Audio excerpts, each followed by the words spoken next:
हां, तर बघा आपण याच्या अगोदरच्या लेक्चरमध्ये लाईन अँड प्लेनचे 2 टॉपिक केले, म्हणजे फर्स्ट एक्सरसाइज पूर्ण कंप्लीट केली. ठीक आहे, म्हणजे 6.1 पूर्ण कंप्लीट केले, क्वेश्चन्स केले. त्यानंतर आता 6.2 एक्सरसाइजसाठी 6.2 एक्सरसाइज सॉल्व करायची आहे. त्याच्यासाठी काही बेसिक फॉर्म्युले आपण नोट्समधून, म्हणजे कसं नोट आहे, नोट नंबर 1 नोट नंबर 2 प्रमाणे हे आपण स्टडी करू. म्हणजे युजेबल होणारे इम्पॉर्टंट फॉर्म्युले ते आपण 6.2 एक्सरसाइजमध्ये पाहू. तर सर्वात अगोदर 6.2 एक्सरसाइजमध्ये आपल्याला एक टॉपिक शिकायचा आहे, distance of a point from a line. Distance of a point from a line म्हणजे काय? हा एक पॉइंट आहे तुमच्याकडे P. हा P पॉइंट आहे. P पॉइंटचा पोझिशन वेक्टर अल्फा आहे. या पॉइंट P पासून ही लाईन दिसते तुम्हाला L, समजून घ्या ही लाईन L आहे. या पॉइंट P पासून लाईन L ची डिस्टन्स फाइंड करायची आहे. ठीक आहे, तर डिस्टन्स कधीच पण मी कोणत्याही याच्यातली मनातली परपेंडिक्युलर डिस्टन्स ड्रॉ केली जाते, म्हणून इथे मी एक परपेंडिक्युलर ड्रॉ केला. हा पॉइंट P पासून ह्या लाईन L ची जर मनातली डिस्टन्स फाइंड करायची आहे तर आपल्याला परपेंडिक्युलर डिस्टन्स फाइंड करायला लागणार आहे. ठीक आहे, तर याच्यासाठी आपल्याकडे एक फॉर्म्युला आहे. कसा? Line distance of a point. Point आपल्याकडे मेन्शन आहे. कोणता पॉइंट मेन्शन आहे? P. P चा पोझिशन वेक्टर अल्फा घेतला जाणार, जो ज्या पॉइंट पासून आपल्याला लाईनची डिस्टन्स काढायची तो पॉइंट आहे. फ्रॉम द लाईन, लाईनची इक्वेशन कोणत्या फॉर्मॅट मध्ये असेल बेटा? r bar equals to the a bar plus lambda b bar. हे लाईनची इक्वेशन वेक्टर फॉर्म मध्ये आहे. तुम्हाला इथे कन्फ्यूज करासाठी कार्टेशियन फॉर्म मध्ये पण देऊ शकते पेपर मध्ये. ठीक आहे ना, तुम्हाला कन्फ्यूज करासाठी हे वेक्टर फॉर्म आहे या लाईनचा, याला कार्टेशियन फॉर्म मध्ये पण लिहू शकते. ठीक आहे, तर त्या कंडिशन मध्ये ह्या पॉइंट पासून या लाईनची डिस्टन्स मेजर करायचा फॉर्म्युला जो आहे तो काय बेटा? Under root of magnitude of alpha minus a bar, म्हणजे alpha bar minus a bar whole square, minus of in bracket of alpha bar minus a bar dot b bar divided by magnitude of b bar whole square. ठीक आहे, तुम्हाला formula पाठ करायला थोडासा hard वाटणार, पण कसा पाठ करायचा बघा. तुम्हाला माहिती आहे की ह्या पॉइंट आपल्याला गिवन आहे. ठीक आहे, ही लाईन आहे. ह्या लाईनची इक्वेशन कोणत्या फॉर्मॅट मध्ये? r bar equals to a bar plus lambda b bar. तर हे a बार काय असते बेटा? लाईन वर असणारा गिवन पॉइंट. गिवन पॉइंट कोणता? आपल्याकडे a, आणि हा एक वेगळा पॉइंट आहे. तर ह्या अल्फा मायनस a बार लक्षात ठेवायचं. ह्या डायग्रामने अल्फा मायनस a बार. ठीक आहे, याचा मॅग्निट्यूडचा स्क्वेअर. ठीक आहे, त्यानंतर काय असणार बेटा? अल्फा बार मायनस a बार झालं dot product with parallel vector b bar divided by magnitude of b bar चा होल स्क्वेअर. हा फॉर्म्युला आपल्याला आठवून ठेवावा लागणार आहे. आणि या फॉर्म्युल्यावर बेटा 4 मार्काचा क्वेश्चन येते पेपर मध्ये. तुम्हाला विचारून घेणार आहे की find the distance of point. Point आपल्याकडे P समजून घ्या, हमेशा Pच राहते. P चा पोझिशन वेक्टर आपण अल्फा घेतो. त्या पॉइंट पासून या लाईनची परपेंडिक्युलर डिस्टन्स फाइंड करायची आहे. लाईनची इक्वेशन एक तर वेक्टर फॉर्म मध्ये पण असू शकते तर कार्टेशियन फॉर्म मध्ये पण असू शकते. हे तुम्हाला लक्षात ठेवावं लागणार आहे. ठीक आहे, हा एक टॉपिक आहे आपल्याकडे.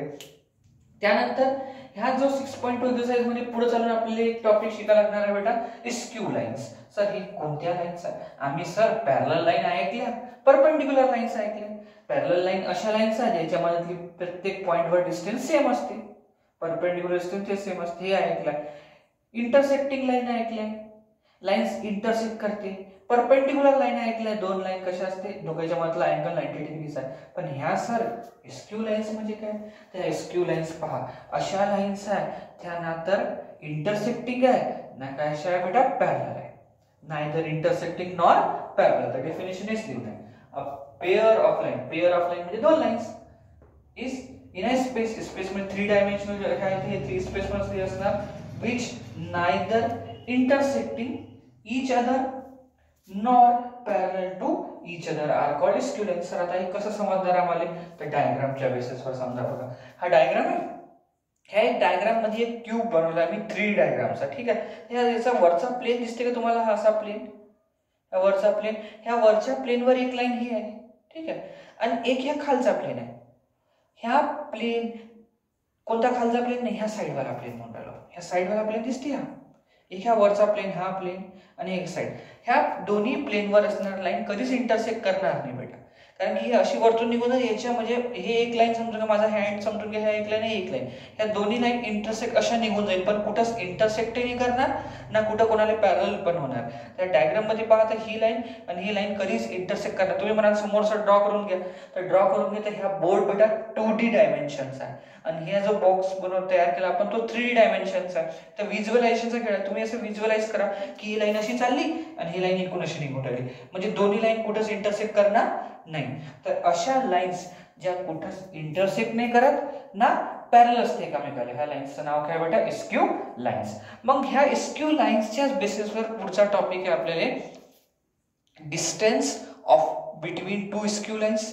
Distance between two skew lines यालाच आपण समोर चालून एक बराचसा क्वेश्चन पेपरमध्ये बऱ्याचशा वेळेस विचारला जाते shortest distance. Shortest distance between skew line होऊ शकते, या बेटा लाईन्स पण म्हणू शकतो. ठीक आहे, समजण्यासाठी तुम्हाला सांगितलं skew lines, shortest distance between two lines.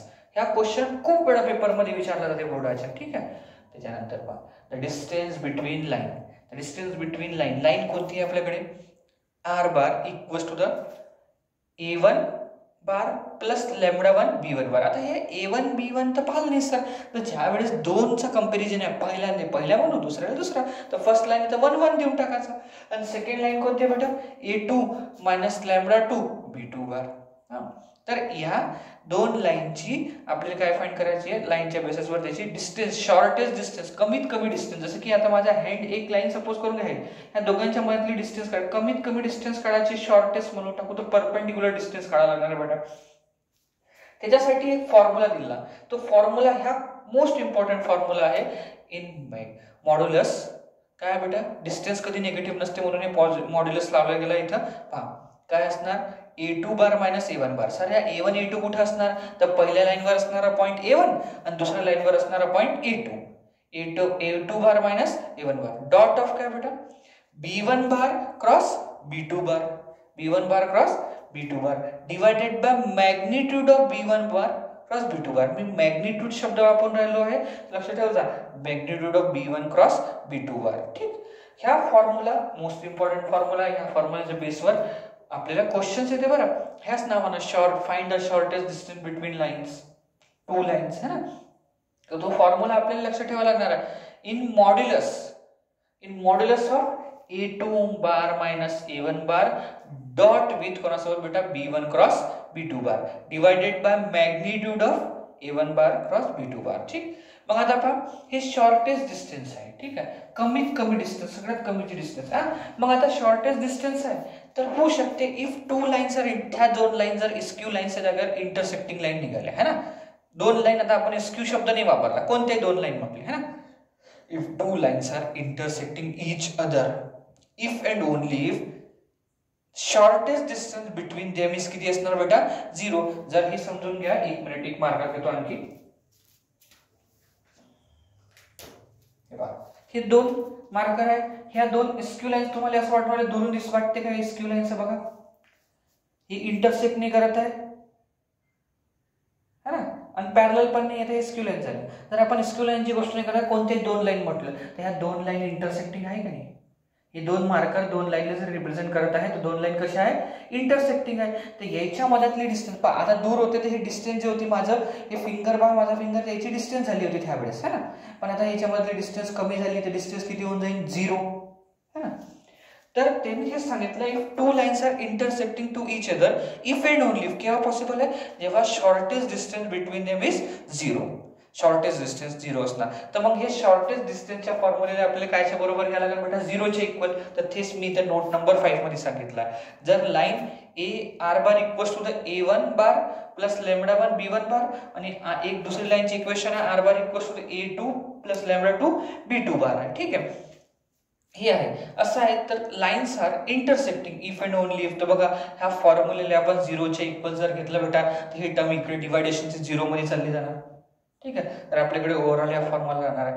पण बरेचशा वेळेस पेपरमध्ये आपल्याला शॉर्टेस्ट डिस्टन्सचा फॉर्म्युला हे कार्टेशियन इक्वेशन नाही लिहून आहे, हे कोणतं लिहिणं इक्वेशन? Vector equation. पण पेपरमध्ये ज्या वेळेस आपल्याला येणार त्यावेळेस कार्टेशियन इक्वेशन येऊ शकते. जसं की कार्टेशियन इक्वेशन तुम्हाला माहित आहे, x minus x1 divided by a1 equals to the y minus y1 divided by b1 equals z minus z1 divided by c1. आता 1 2 आता x1 y1 z1 म्हटलं आणि दुसऱ्या लाईन याच्यात काय असणार? x minus x2 divided by a2 y minus y2 divided by b2 equals to z minus z2 divided by c2. मग असं असेल जर ह्या कार्टेशियन फॉर्म मध्ये इक्वेशन्स आहे, लाईनचे इक्वेशन कार्टेशियन फॉर्म मध्ये आणि लाईन्स कशा आहे? इंटरसेक्टिंग आहे. तर त्यावेळेस आपण काय वापरू बेटा? Indeterminate of x2 minus x1 y2 minus y1 z2 minus z1 a1 b1 c1 आणि a2 b2 c2 हे डिटर्मिनंट सॉल्व करू. त्याचा आन्सर कायच्या इक्वल दाखवू? 0 च्या इक्वल.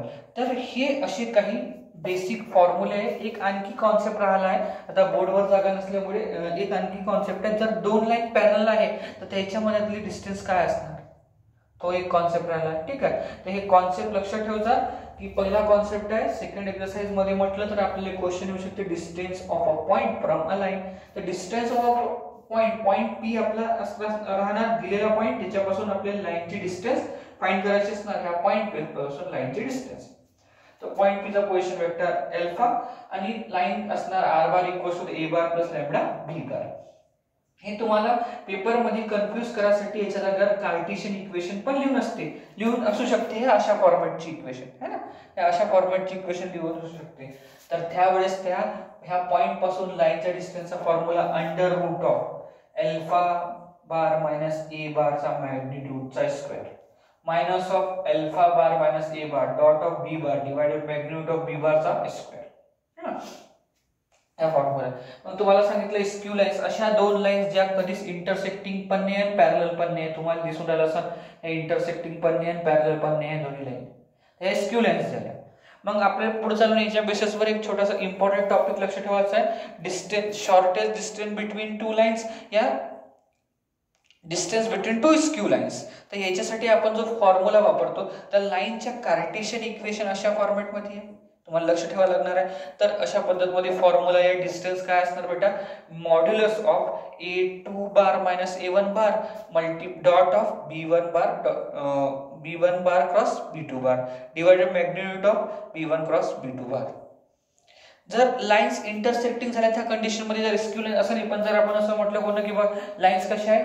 इंटरसेक्टिंग आहे. तर लाईन्स इंटरसेक्टिंग त्याचे शॉर्टेज डिस्टन्सचा फॉर्म्युला कायच्या बरोबर असणार? 0 च्या इक्वल. तर लिहून आहे इथं काय असलं पाहिजे? 0. हे तुमचं इथं लिहून आहे की शॉर्टेज डिस्टन्स काय असणार? 0 असणार. मग आपल्याकडे वेक्टर फॉर्म मध्ये इक्वेशन आहे, याची व्हॅल्यू ह्या फॉर्म्युलाच्या जागेवर आपण एवढंच म्हणू की हे कायच्या बरोबर आहे? 0. कोण? a2 bar minus a1 bar dot of b1 cross b2 बार ची व्हॅल्यू काय असणार? 0. पूर्ण फॉर्म्युला लिहायची गरज नाहीये. आणि असं होऊ शकते की लाईन्स इंटरसेक्टिंग आहे पण त्यांच्या इक्वेशन दिल्या बेटा कार्टेशियन फॉर्म मध्ये, तर त्या लाईन्स इंटरसेक्टिंग आहे तर आपल्याला ह्या डिटर्मिनंटची व्हॅल्यू 0 च्या इक्वल दाखवावी लागणार आहे. अशा पद्धतीमध्ये आपल्याला सॉल्व्ह करायचं. हे इंटरसेक्टिंगचा टॉपिक आहे आणि शॉर्टेज हे खूप इम्पॉर्टंट आहे, पेपर मध्ये बरेचशा वेळेस विचारले जाते. तुम्ही आता स्क्रीनशॉट काढून घ्या, पुढचा करू मग तोपर्यंत.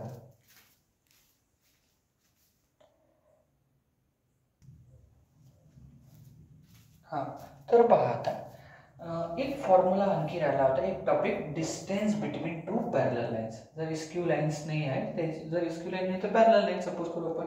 Distance between to parallel lines त्याचा एक फॉर्म्युला आहे डिस्टन्स बिटवीन पॅरलल लाईन्स. आता समजून घ्या की लाईनचे इक्वेशन आहे, एक लाईन L1 आहे, दुसरी लाईन L1 लाईन आहे, ही दुसरी लाईन कोणती आहे? L2. लाईन L1 ची इक्वेशन असणार r bar equals to a1 bar plus lambda b bar आणि r bar equals to a2 bar plus lambda b bar. कारण की लाईन पॅरलल आहे तर त्याच्यावर असणारे पॅरलल वेक्टर पण सेमच असणार. If two lines are parallel direction ratios are equal. तर इथं पॅरलल वेक्टर कॉमनच राहणार जो की हा बी बार आहे. ठीक आहे, तर पहा लाईन L1 वर असणारा पॉइंट A चा position vector A1 bar, line L2 वर असणारा पॉइंट B त्याचा पोझिशन वेक्टर A2 बार. तर फॉर्म्युला काय होऊन जाईल? A2 bar minus A1 bar. A2 bar minus A1 bar cross product with unit vector of B bar चा magnitude. हे जे शब्द आहे इथे लागून आहे काय बेटा? मॅग्निट्यूड. म्हणजे A2 bar minus A1 bar cross product with b cap चा मॅग्निट्यूड है ना, या magnitude of A2 bar minus A1 bar cross product with B vector, हा एक फॉर्म्युला आहे, हे लक्ष ठेवा. याच्यात कसं असतं बेटा, ह्या पण क्वेश्चन 4 मार्कासाठी पेपर मध्ये येऊ शकते की find the shortest find the distance between to parallel lines, त्यावेळेस हा फॉर्म्युला वापरायला लागणार आहे. लक्ष ठेवा की पॅरलल लाईन ज्यावेळेस बनणार आहे त्यावेळेस बी वेक्टर दोन्ही लाईन मध्ये सेमच असणार. ठीक आहे, तर आता मी याचा पण तुम्ही स्क्रीनशॉट काढून घ्या, मग ह्या एक्सरसाइज 6.2 मधले आपण क्वेश्चन्स करू. ठीक आहे, फॉर्म्युला इक्वेशन आपल्याला आठवून ठेवावं लागणार आहे जे मी तुम्हाला सांगितले. ठीक, ते स्क्रीनशॉट काढा, मग आपण एक्सरसाइज करू 6.2.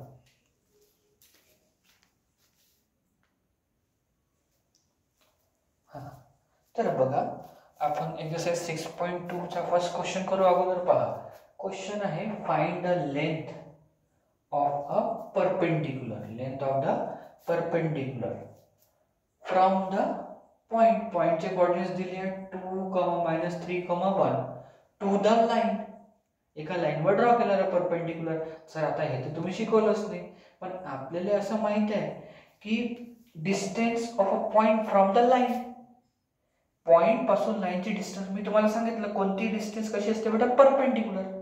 आणि आपण डायग्राम जेव्हा केलं होतं त्यावेळेस बघितलं तर लाईन कशी ड्रॉ केली, परपेंडिक्युलर लाईन ड्रॉ केली होती. तर जर आपण असं समजायचा प्रयत्न केला की सॉल्युशन मध्ये की एक लाईन आहे परपेंडिक्युलर लाईन, डिस्टन्स काढायची, एक परपेंडिक्युलर डिस्टन्स काढायची आहे, पॉइंट आपला P आहे बेटा, P चे कोऑर्डिनेट्स आहेत 2, -3, 1 आणि एक लाईन काय म्हटलंय, find the length of perpendicular from the point two the line वर ड्रॉ केलाय. तर ह्या जो परपेंडिक्युलर लाईनची इक्वेशन आपल्याकडे दिली आहे x + 1 divided by 2, y - 3 divided by 3 आणि z + 1 डिवाइडेड बाय -1. हे अशा पद्धतीमध्ये आहे. तुमचं म्हणणं आहे, त्याचं म्हणणं आहे की हा जो परपेंडिक्युलर आहे, या परपेंडिक्युलरचं नाव जर मी दिलं PM, ह्या परपेंडिक्युलरचं नाव काय दिलं, PM. बघा परपेंडिक्युलर डिस्टन्स काढायची आहे, तर PM परपेंडिक्युलर डिस्टन्स झाली, या पॉइंट पासून तर ह्या लाईन पर्यंतची हे फाइंड करायची आहे. तर याच्यासाठी तर आपल्याकडे फॉर्म्युला आहे, distance of a point from the line काय होता, in modulus under root of होता का alpha bar minus A bar चा मॅग्निट्यूड चा square minus of in bracket alpha bar minus A bar dot of काय होता बेटा, डॉट होता B bar divided magnitude of B bar चा whole square. हा फॉर्म्युला होता. मग ह्या फॉर्म्युल्यामध्ये असणारे कंटेंट लागेल ना आपल्याला. जो फॉर्म्युला जर म्हटला मी, तर फॉर्म्युला काय झाला बेटा, डिस्टन्स आपण PM घेऊन टाकू, PM इज अ डिस्टन्स है ना. तर पहा फॉर्म्युला किती होऊन जाईल, under root of alpha bar minus A bar चा मॅग्निट्यूड चा स्क्वेअर बेटा, मॅग्निट्यूड चा square minus of in bracket of किती alpha bar minus A bar dot of B bar divided by magnitude of B bar याचा whole square. Sir आता हे सर्व आहे कुठे है ना, हे जे आपण फॉर्म्युल्यामध्ये म्हटलं की डिस्टन्सचा फॉर्म्युला आहे. बघा अल्फा बार कोणता, हा जो पॉइंट असते P चा पोझिशन वेक्टरला अल्फा बार म्हणतो. हा, हे लाईन वर असणाऱ्या पॉइंटच्या पोझिशन वेक्टरला कोणते म्हणतो बेटा, A बार. हा, आणि हा B बार कुठे असते, लाईनचे डायरेक्शन रेशो काय असते, B बार असते.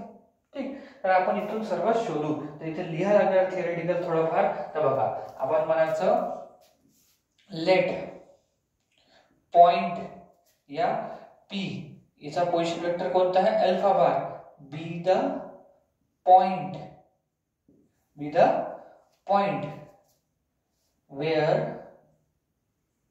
line where perpendicular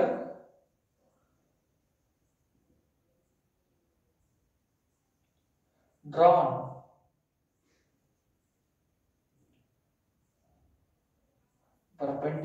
नहीं लिया, perpendicular draw from the perpendicular drawn from that point. त्या पॉइंट पासून जिथे की काय असणार बेटा, पॉइंट P आहे, is a position vector alpha bar, B the point where perpendicular drawn from that point, जिथे की परपेंडिक्युलर त्या पॉइंटने ड्रॉ केला जाणार आहे. देअरफॉर अल्फा बार, तर अल्फा बार मध्ये काय लिहू आपण पहा, अल्फा बार मध्ये 2i cap minus 3j cap plus k cap. याला तुम्ही वेगळ्या पद्धतीने लिहू शकता. वेगळ्या पद्धतीने कसं लिहू शकता, किंवा पॉइंट पी ऑन द या असं म्हणू शकता की perpendicular drawn from the point P, है ना. Let perpendicular PM drawn from the point P where coordinate of the point P is 2, 3, -1 and whose position vector 2i cap minus 3j cap plus 3k cap. हे आपल्या language मध्ये लिहायची पद्धत असते बेटा, ठीक आहे. अल्फा बार मिळाला. त्याच्यानंतर आपण म्हणायचं तर लाईन L आहे.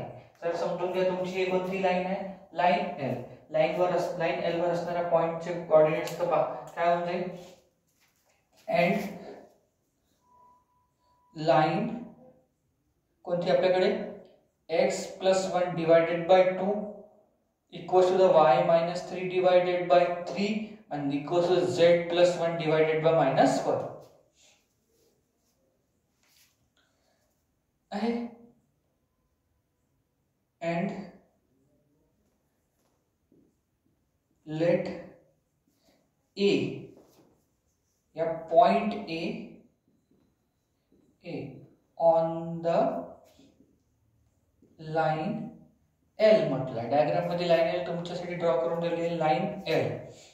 Therefore A bar B the position vector of point A. आता हे सर आहे कुठे A बार, तर A बार तुम्हाला शोधण्यासाठी बघा ह्या जो आहे ह्या x1 ह्या y1 आणि ह्या z1 असणार बेटा. त्या लाइन वर असणारे पॉइंटचे कोऑर्डिनेट झाले. जर लाइन हा तुमचा डायग्राम आहे, ह्या डायग्राम मध्ये ही लाइन L आहे, याच्यावर असणारा पॉइंट कोणता असते बेटा, A असते, फिक्स पॉइंट आहे. त्याचं ह्या x1 ह्या y1 आणि ह्या z1 असते कोऑर्डिनेट. तर ह्या आपल्याकडे ऍक्च्युअली इक्वेशन मध्ये मिडिल मध्ये मायनस असते, पण इथे काय आला प्लस. तर मी याला असं घेऊ शकतो -1, याला काय म्हणू शकतो बेटा 3, आणि याला काय घेऊ शकतो, तर ह्या पण प्लस मध्ये येते, याला पण काय लिहू शकतो -1, है ना. तर पॉइंट जर मिळाला तर त्या पॉइंटचे पोझिशन वेक्टर याच्या बेसिसवर लिहू शकतो -i cap plus +3j cap आणि काय होऊन जाईल -k कॅप. आता हे लक्षात आलं तुमच्याकडून काढलं. तर ह्या जो इथं 1 होता ह्या +1 नाही का, ह्या -1, तर -1 तर -i कॅप, ह्या +3 होणार आहे. इथं मायनस साइन मिडिल मध्ये राहतोच, तो +3j कॅप आणि ह्या मायनस होऊन देतो -k कॅप. ए बार मिळाला. मग आता बी बार कुठे आहे, तर बी बार हे पोझिशन वेक्टर दिलेले लाईनचे एंड पोझिशन डायरेक्शन रेशो दिले. काय दिले, direction ratio of a line L किती आहे आपल्याकडे 2, 3, -1. ठीक आहे. आपण लिहू शकतो देअरफॉर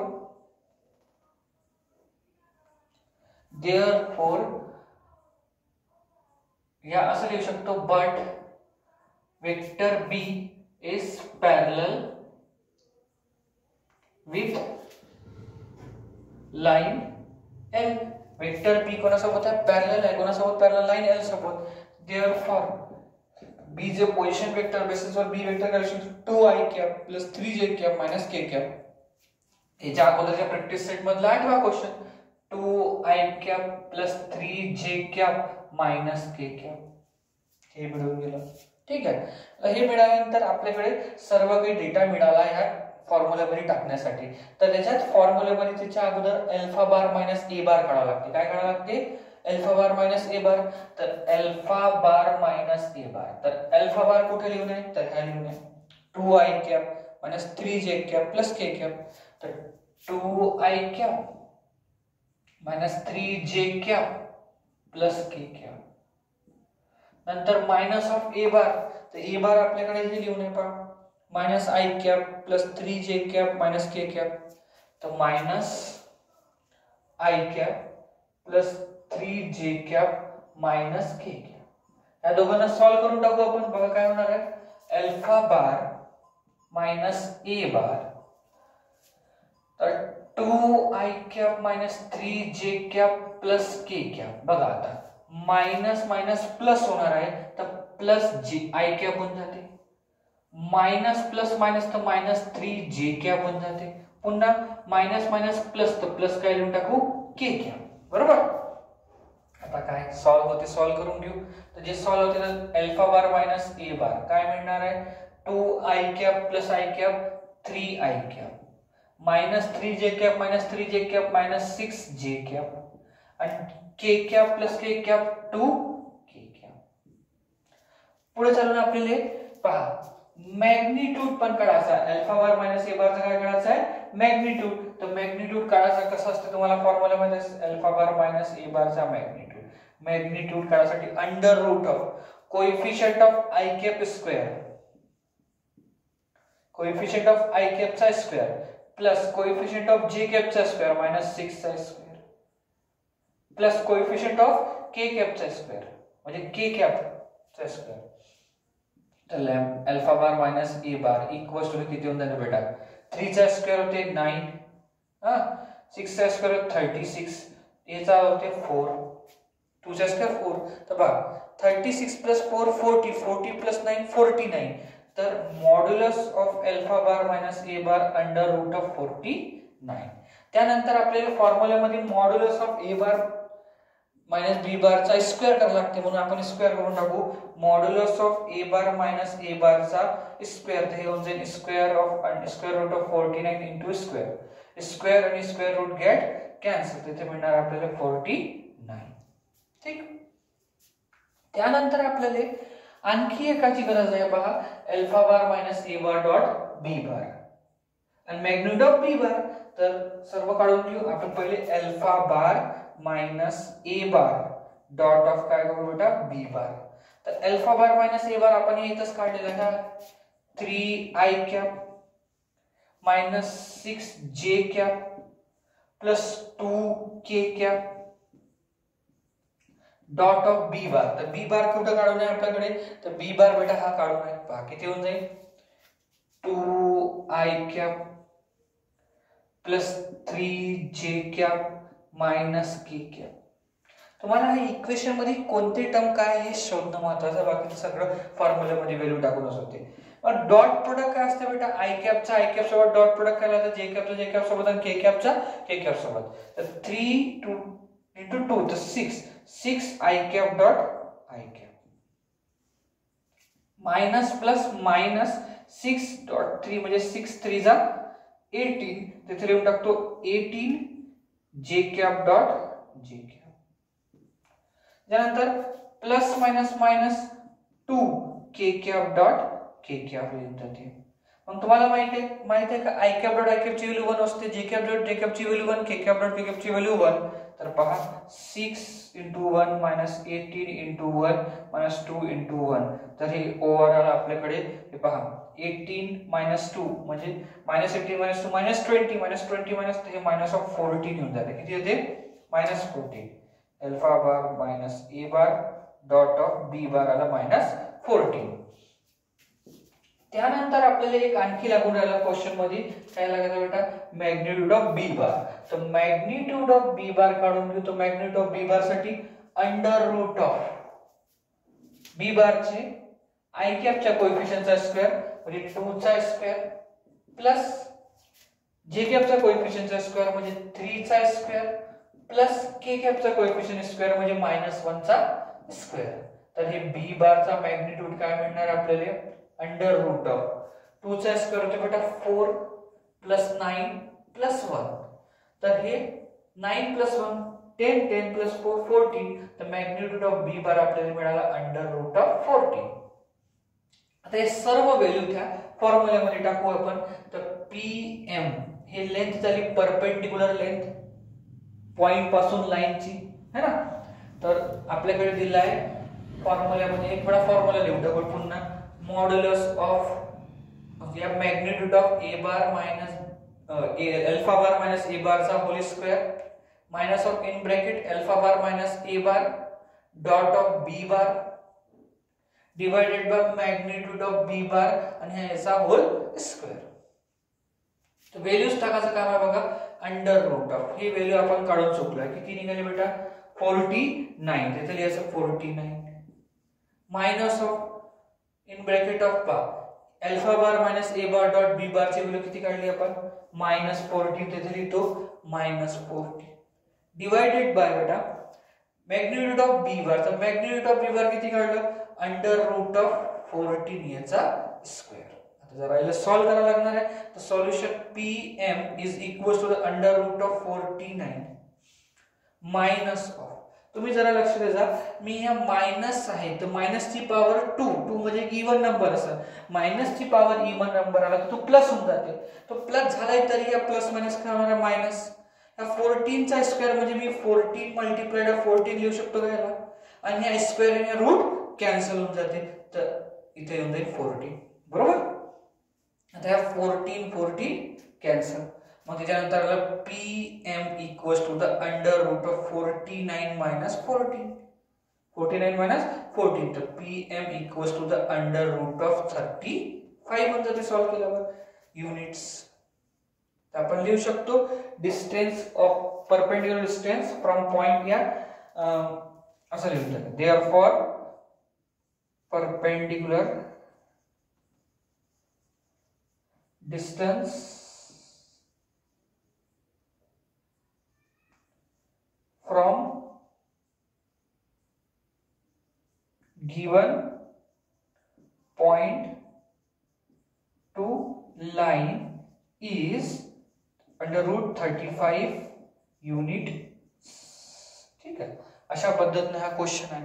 तर हा क्वेश्चन 4 मार्काचा क्वेश्चन आहे, आता 2-3 वर्ष अगोदर प्रिव्हियस इयर मध्ये आलेला आहे, तर ह्या क्वेश्चन मध्ये समजणं बेटा, हा क्वेश्चन थोडासा लेंथी झाला तर 4 मार्काचा आहेच तो. Find the length of perpendicular, म्हणजे लेंथलेस डिस्टन्स हे करू शकतो आपण ना, लेंथ ऑफ परपेंडिक्युलर. तर ह्या pm एक परपेंडिक्युलर याची लेंथ काढायची म्हणजे डिस्टन्स काढायची ना, length of perpendicular from the point, तर आपल्याकडे पॉइंट कोणता, हा पॉइंट आहे, ह्या पॉइंट पासून टू द लाईन, तर लाईन आपल्याकडे L आहे. ठीक आहे, तर पॉइंट दिला, ह्या पॉइंटचे तुम्हाला पोझिशन वेक्टर माहिती आहे अल्फा बार असते, तर मग मी याला लिहून टाकलं का p bar with the point where point perpendicular drawn from the that point है ना, या इट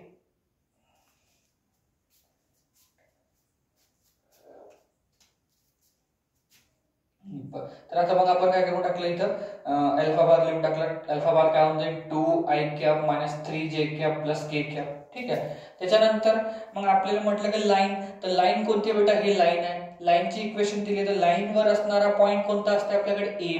तर आता हा a आहे, तर याचे कोऑर्डिनेट्स लागणार, तर हे इथे लिहून आहे बेटा, या x1 या y1 आणि या z1. तर आता हे बरोबर लिहून नाही, कारण की इक्वेशन मध्ये मिडिल मध्ये असा मायनस पाहिजे नसते, तर मायनस नाही, हा प्लस आहे, इथे आपल्याला निगेटिव्ह साइन सोबत घ्यायला लागेल -1, इथे मायनस आहे ऑलरेडी, ते असणार +3, इथे प्लस आहे तर इथे काय घ्यायला लागणार -1. तर पॉइंट a मिळाला, तर पॉइंट a चा पोझिशन वेक्टर a बार, याच्या बेसिसवर -i cap plus 3j cap minus k cap लिहून टाकलं. आणि हे जे खाली लिहिणं लाईन मध्ये हे 2 3 -1 ह्या लाईनचे डायरेक्शन रेशिओ असते, तर लिहून टाकले लाईनचे डायरेक्शन रेशिओ. पण सांगितलं की लाईनले पॅरलल असणारा वेक्टर जो आहे, लाईन आहे याला पॅरलल असणारा वेक्टर कोणता असते, b बार. b बार आहे पॅरलल वेक्टर, तर b बार इथूनच लिहू शकतो आपण. काय असणार, काल सांगितलं होतं मला मी, म्हणजे याच्या अगोदरच्या क्लासमध्ये 2i कॅप हे होऊन जाईल plus 3j cap minus k cap लिहून टाकले. मग आता b बार आहे मिळाला, त्या फॉर्म्युल्याच्या बेसिसवर आपण हे कंटेंट काढला, अल्फा बार मायनस a बार काढला, मग अल्फा बार मायनस a बारचा मॅग्निट्यूड काढून झाला, मग त्याचा स्क्वेअर काढला, त्याच्यानंतर alpha bar minus a bar dot b बार काढला, ते सॉल्व केलं, मग हे मॅग्निट्यूड ऑफ b बार काढलं, सगळं व्हॅल्यू याच्यात पुट केली, आन्सर काढला. ठीक आहे,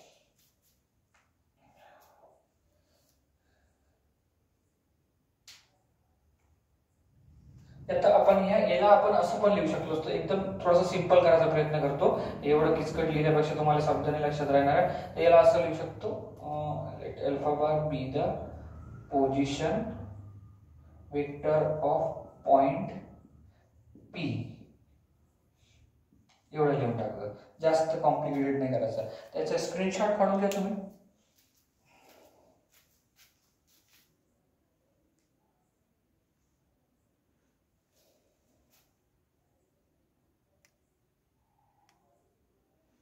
याचा स्क्रीनशॉट काढून घ्या. हां, तर पहा क्वेश्चन नंबर 2. ह्या क्वेश्चन नंबर 2 मध्ये एक थोडंसं नवीन आहे त्याच क्वेश्चन सारखं. आपल्याला असं वाटेल का याच्या अगोदर जो क्वेश्चन केला त्याच सारखा याच्यातही करावं लागते. बघा काय लिहिलं, find the coordinate of the foot of the perpendicular drawn from the point. एका पॉइंटनं परपेंडिक्युलर ड्रॉ करायचा आहे टू द लाईन. ह्या लाईनवर ड्रॉ करायचा आहे. त्या परपेंडिक्युलरचा फूट जर पाय असते त्या फूटचे कोऑर्डिनेट फाइंड करायचे आहे. आणि काय म्हणते, also find the length of perpendicular. तर तुम्ही मला लेंथ ऑफ परपेंडिक्युलर वाचल्यावर तुम्हाला असं वाटेल का सर जो याच्या अगोदरचा क्वेश्चन केला होता त्याच्यासारखाच करायचा आहे है ना. आणि तुम्ही तेच करायला बसणार आहे. तुम्ही ते कराल तर तो क्वेश्चन आणखी मोठा होऊन जाईल. होते पण तो खूप मोठा होते. पहा ह्या क्वेश्चन जर त्या पॅटर्नने केलं तर तो फॉर्म्युला सॉल्व्ह करणं किती मोठा होता याच्या अगोदर बघितलं तुम्ही तर है ना. तर इथं शब्द तुम्हाला मी एक हिंट सांगतो.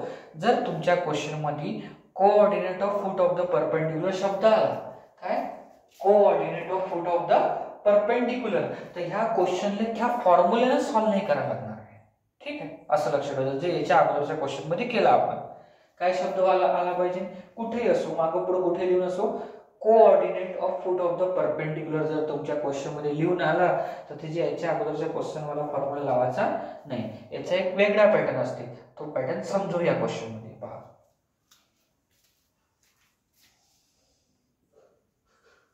पहा कसं करायला लागणार आहे. ह्या याचं म्हणणं काय आहे की एका पॉइंट पासून आपण या एका पॉइंट पासून एक असा लाईनवर परपेंडिक्युलर ड्रॉ करत आहे. हा पॉइंट आपल्याला माहित आहे. जर एका पॉइंट पासून लाईनवर परपेंडिक्युलर ड्रॉ करायचा तो पॉइंट जो असतो तो काय असते, पी. या पी चे कोऑर्डिनेट्स, या पी चा पोझिशन वेक्टर काय असते बेटा, अल्फा बार. काय असते, अल्फा बार. ठीक आहे. लाईन एल आहे तर लाईन एल ची इक्वेशन आपल्याला हे दिलेली आहे. ठीक आहे. तर लाईन एल च्या इक्वेशन मध्ये ए बार आणि बी बार असतो, हे लक्षात ठेवायचं है ना. लाईन एल चे पण त्याचं काय म्हणणं, find the coordinate of foot of the perpendicular drawn from the point two the line. म्हणजे पी पॉइंट पासून परपेंडिक्युलर ड्रॉ करायचा लाईन एल वर आणि त्याचा हा जो ह्या पॉइंट आहे ह्या याचा फूट असणार. ह्या काय असणार त्याचा बेटा, फूट. इथे जो एम आहे, M is a foot of the perpendicular drawn from the point P to the line. याचे कोऑर्डिनेट फाइंड करायचे आपल्याला. याचे काय फाइंड करायचे, कोऑर्डिनेट. क्वेश्चन समजा म्हटलंय find the coordinate of foot of the perpendicular. तर ह्या परपेंडिक्युलर असते तुम्हाला पीएम. ह्या पीएम चा फूट असणार बेटा एम, म्हणजे पाय काय असणार, पावा एम असणार. याचे कोऑर्डिनेट्स फाइंड करायचे. म्हणून ह्या पी पॉइंट पासून परपेंडिक्युलर ड्रॉ केला आहे लाईन एल वर, तर त्या एम चे कोऑर्डिनेट फाइंड करायचे. तर याच्या मागे खूप कॉन्सेप्ट आहे. एक एक करून आपण कॉन्सेप्ट समजू. तर कॉन्सेप्ट कसे बेटा, पहा पॉइंट पी दिलेला आहे. ह्या पहा, ह्या पॉइंट पी चे पोझिशन वेक्टर दिले आहे 2i - j + 5k. तर याच्या बेसिसवर आपण पॉइंट पी लिहू शकतो. पॉइंट पी तुमचा काय होऊन जाईल बेटा, पॉइंट पी चे कोऑर्डिनेट जर मी म्हटले तर 2 - 1 आणि काय असणार 5. पॉइंट पी चे कोऑर्डिनेट्स किती होतील, 2 - 1 आणि 5. ठीक. त्याच्यानंतर एम चे कोऑर्डिनेट्स काढायचे. तर लाईन एल वर पॉइंट एम आहे की नाही, लाईन एल वर काय आहे बेटा, पॉइंट एम. तर मी याच्या अगोदरच्या लेक्चर मध्ये मी तुम्हाला सांगितलं आहे की एका लाईनीवर एक पॉइंट असणार, त्याचे कोऑर्डिनेट काढायचा फॉर्म्युला काय आहे. मी तुम्हाला सांगितलं बेटा x1 + a lambda, y1 + b lambda, z1 + c lambda. एका लाईनवर असणाऱ्या पॉइंटचे कोऑर्डिनेट काढायचा फॉर्म्युला. तर पॉइंट लाईन वर कोणता पॉइंट आहे, एम. या पॉइंटचे कोऑर्डिनेट्स फाइंड करायचे. त्याचा फॉर्म्युला काय होईल, x1 + a lambda, y1 + b lambda z1 + c lambda. तर सर या x1 y1 कुठे आहे ना. त्याच्यानंतर a b c कुठे आहे का नाही. तर हे समजण्यासाठी तुम्हाला पहिले सर्व थेरिटिकल लिहायला लागणार आहे की तो पॉइंट p आहे. तो पॉइंट p व पासून आपण लाईन एल वर एक परपेंडिक्युलर ड्रॉ करतो, त्याचा फूट एम असणार. एम चा फूट आहे तर एम चे कोऑर्डिनेट्स काय आहे, हे सर्व इथे डिटेल मध्ये सांगायला लागेल. एक एक करून समजू बघा. तर आपण सर्वात अगोदर लिहू late M be the foot of perpendicular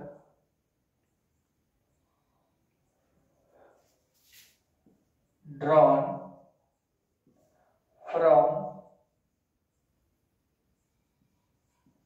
point P to the line L म्हटलं मी डायग्रामच्या बेसिसवर P पॉइंट पासून ड्रॉ करायचा आहे लाईन L वर. ठीक. आता आपण लिहून टाकू की position vector of point P काय असणार alpha bar and position vector of point P is let करून घेऊ let position point is alpha bar आहे.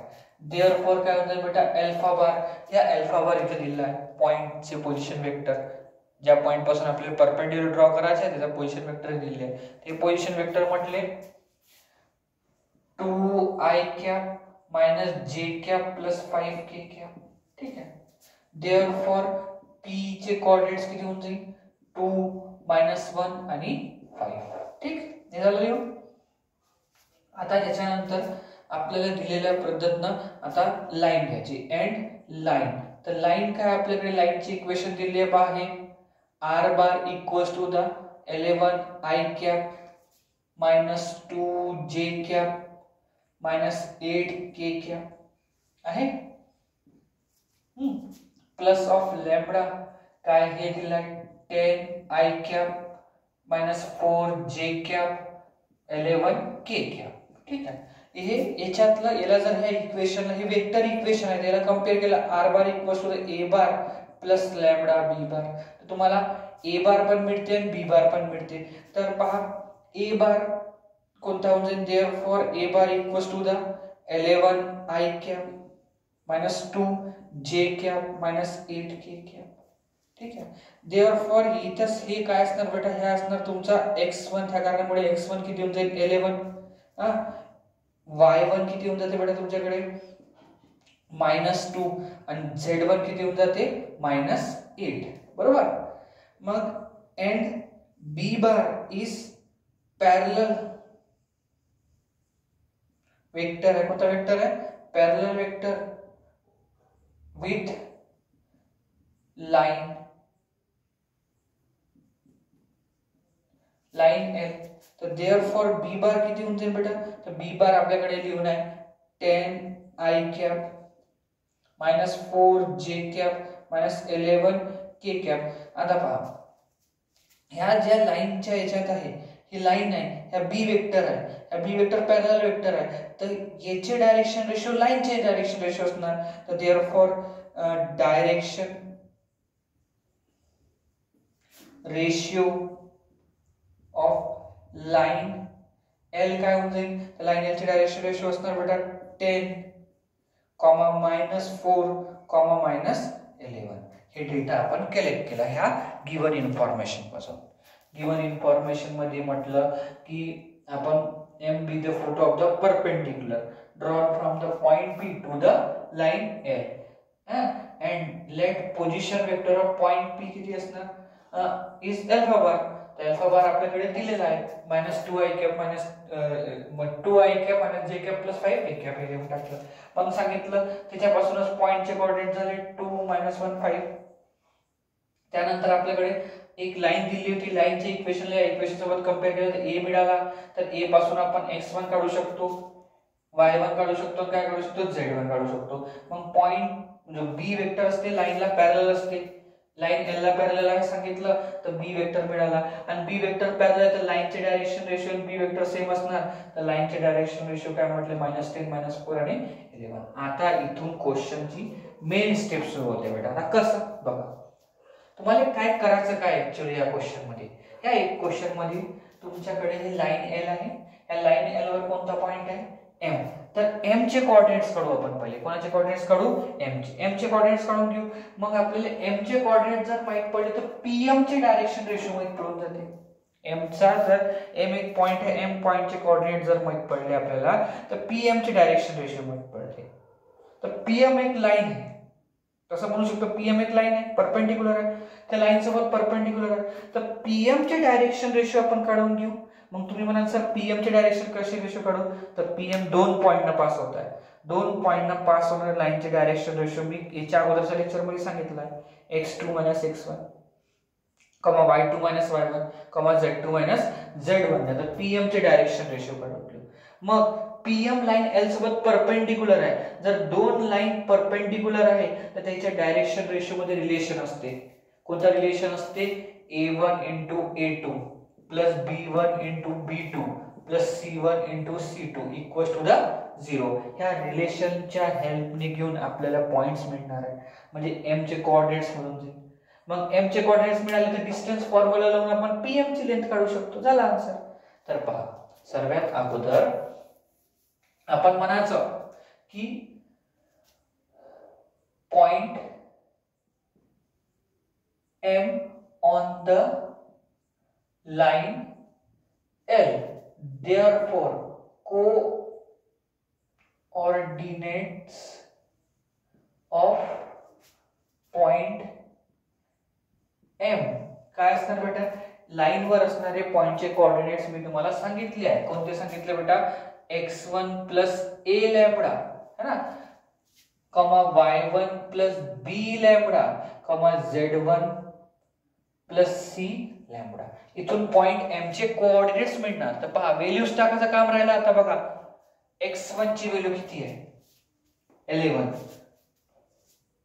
Plus a. तर a कुठे असणार सर? या abc. तर लाईनचे डायरेक्शन रेशो ऑफ लाईन. तर लाईनचे डायरेक्शन या a, या b आणि ह्या काय असणार? c. तर a किती होईल तुमच्याकडे सध्याच्या कंडिशन मध्ये? हा जर तुमचा a आहे, हा b आहे आणि हा काय बेटा? c आहे. तर a ची व्हॅल्यू 10 लॅम्बडा. ठीक आहे. मग y1 बघा, y1 कुठे आपल्याकडे? तर y1 ची व्हॅल्यू -2. तर -2 प्लस b ची व्हॅल्यू बघा किती आहे? -4. इथे लिहून टाकू डायरेक्ट -4 लॅम्बडा. ठीक आहे. मग z1 पहा, तर z1 ची व्हॅल्यू किती आहे आपल्याकडे? -8 प्लस c ची व्हॅल्यू बघा किती आहे? -11. तर इथे डायरेक्टली मी -11 लिहू शकतो. -11 लॅम्बडा. पण सर तुम्ही तर म्हटलं तर कोऑर्डिनेट मिळणार आहे. तर लॅम्बडा मध्ये फॉर्मॅट मध्ये मिळालं. तर त्या लॅम्बडाची व्हॅल्यू फाइंड करायसाठीच मी तुम्हाला सांगितलं होतं की पीएम परपेंडिक्युलर लाईन एल वर आहे, म्हणून a1 * a2 plus b1 * b2 plus c1 * c2 ची व्हॅल्यू काय असणार? 0. ह्या लॅम्बडाची व्हॅल्यू काढण्यासाठी. ठीक आहे. आता पहा, आपल्याला पॉइंट m चे कोऑर्डिनेट्स मिळाले. पॉइंट m चे कोऑर्डिनेट्स मिळाले. तर आपण काय करू? पीएम चे डायरेक्शन रेशो काढू. कोणाचे डायरेक्शन रेशो काढू?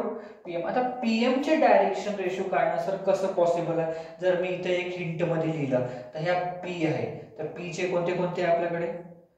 2 -1 आणि 5. आणि एम चे तुमच्याकडे हे लिहून आहे. तर एम चे जर म्हटले तर एम चे किती आहे आपल्याकडे? 11 + 10 लॅम्बडा. त्याच्यानंतर -2 - 4 लॅम्बडा, -8 - 11 लॅम्बडा. दोन पॉइंट दिले आहेत. तर ह्या पहिला पॉइंट असणार x1 y1 z1 आणि ह्या दुसरा पॉइंट म्हणजे तुमच्याकडे x2 y2 z2. तर आपण पीएम चे डायरेक्शन रेशो काढू शकतो कारण की पीएम 2 पॉइंटना पास होत आहे. तर काय लिहायला लागणार? देअरफॉर या then direction ratio of PM. Direction ratio of PM. तर फॉर्म्युला काय असणार बेटा? x2 - x1, y2 - y1, z2 - z1. तर काढून घेऊ डायरेक्शन रेशियो ऑफ पीएम. पहा, x2 कोण आहे इथं? 11 + 10 लॅम्बडा मायनस x1 काय आहे इथं? तर 2. त्यानंतर y2 ची व्हॅल्यू -2 - 4 लॅम्बडा मायनस y1 ची व्हॅल्यू -1. तर ह्या -1 +1 होऊन जाते. त्यानंतर या तो तुम्हाला असं लिहून देतो -1 कॉमा करून. मग z2 ची व्हॅल्यू किती आहे? -8 - 11 लॅम्बडा मायनस ऑफ z1 किती आहे? 5. तर आपल्याकडे हे काय मिळणार आहे बघा? -2 + 11 9 + 10 लॅम्बडा. ठीक आहे. त्याच्यानंतर याला सॉल्व्ह केलं तर हे +1 होणार आहे, +1 तर हे तर -1 -4 लॅम्बडा येणार, ठीक आहे सॉल्व्ह केल्यावर. आणि हे होऊन जाते तुमच्याकडे -13 -11 लॅम्बडा. हे काय आहे तुमचे तर direction ratios. These are direction ratio of PM. Direction ratio of PM. आता पहा आपल्याकडे लाईन L चे डायरेक्शन रेशियो हे आहे आणि PM चे डायरेक्शन रेशियो हे आहे. मग PM लाईन L सोबत परपेंडिक्युलर आहे, है ना. तर आपण काय करू शकतो बट PM परपेंडिक्युलर कोणासोबत परपेंडिक्युलर आहे बेटा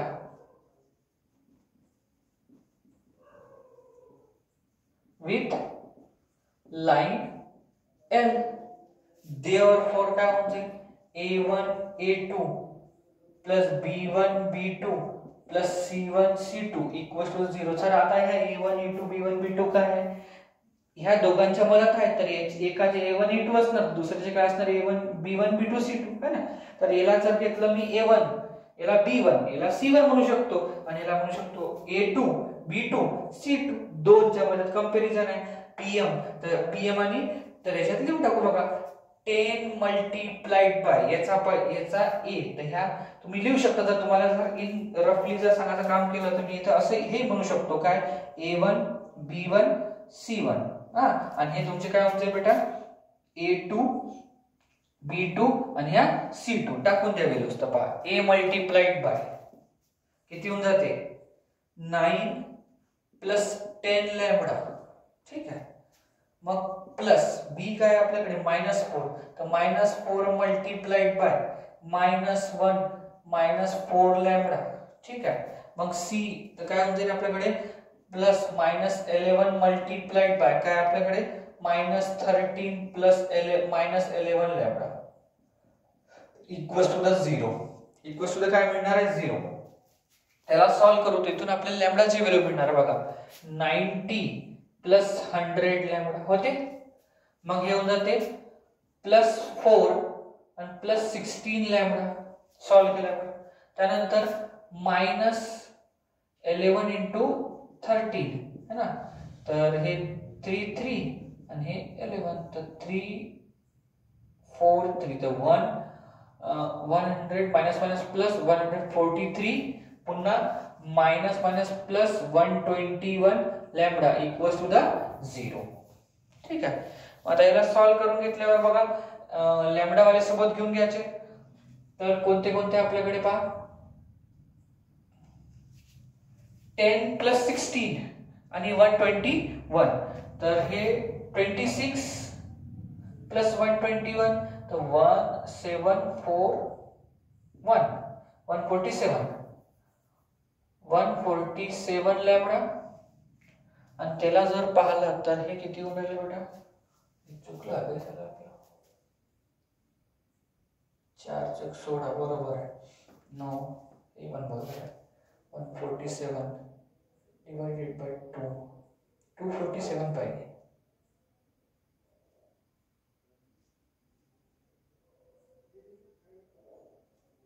बरोबर आहे हे 100 आहे ना बेटा 10 इंटू 10 100 लॅम्बडा, ठीक आहे. तर हे बसणार आहे 247 लॅम्बडा, ठीक आहे. 90 प्लस 4 94 प्लस 143 94 प्लस 143 7 5 and 257 हो रहा है 94 प्लस 143 7 आणि 13 237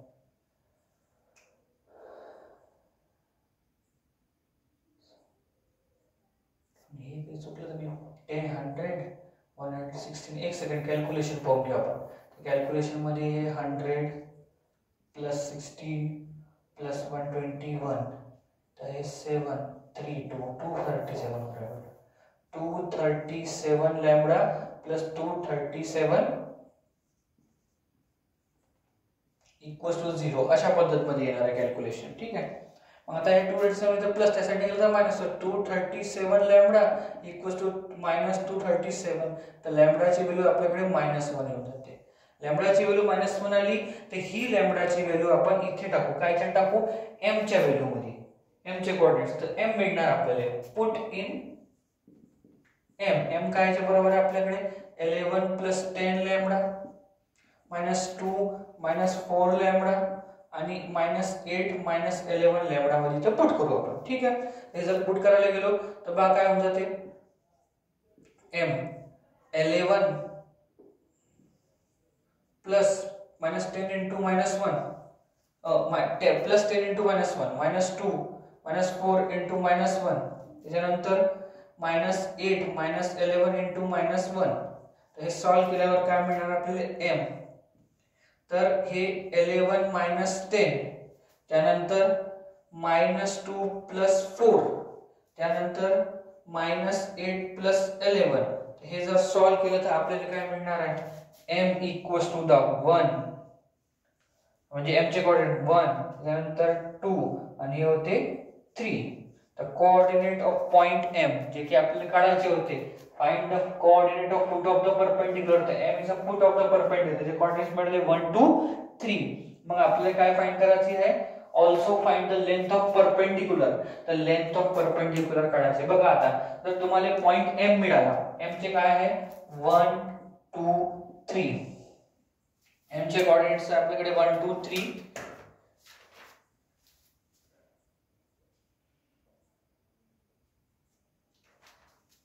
m चे कोऑर्डिनेट्स 1 2 3 आहे. तर आपल्याला p आणि m चे कोऑर्डिनेट्स मिळाले तर आपण डिस्टन्स फॉर्म्युला वापरू शकतो. डिस्टन्स फॉर्म्युला जर वापरला तर काय होऊन जाईल? Then length of perpendicular. Length of perpendicular जर काढायचं काम पडलं आपल्याला तर आपण डिस्टन्स फॉर्म्युला वापरू. pm ची लेंथ काढू. तर अंडर रूट ऑफ फॉर्म्युला तुम्हाला माहित असला पाहिजे बेटा. खूप सोपा फॉर्म्युला आहे.